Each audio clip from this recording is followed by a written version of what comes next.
Moïse, l'auteur du livre de la Genèse, décrit Dieu utilisant l'émotion humaine dans l'histoire du déluge. Il écrit qu'à l'époque de Noé, Dieu était mécontent de la façon dont la méchanceté s'était accrue sur la terre. Genèse 6:5.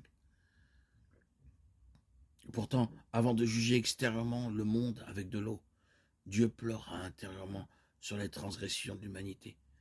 Les traductions de la Bible rendent le mot clé de différentes manières.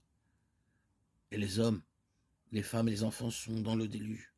Il regretta d'avoir fait l'homme sur la terre et il fut affligé dans son cœur. Genèse 6:6. Dieu regretta d'avoir fait l'homme. Il se repentit de l'homme qui avait fait l'homme. Il regretta. 1 Samuel 15:11. Certains versets traduisent « Je regrette d'avoir établi Saül pour roi car il s'est détourné de moi et n'a pas exécuté mes ordres. » L'anthropopathisme n'enseigne pas que Dieu s'est attristé de son propre péché. Au lieu de cela, de telles descriptions utilisent des mots associés à l'émotion humaine pour exprimer la réaction de Dieu au péché humain.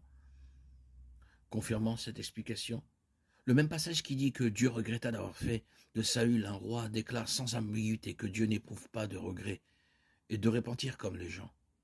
La gloire d'Israël ne ment pas et ne se répand pas, car il n'est pas un homme pour se repentir.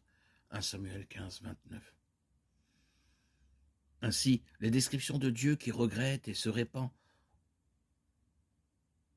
sont anthropopathiques, exprimant sa tristesse face au comportement pécheur de l'humanité, et non les siens.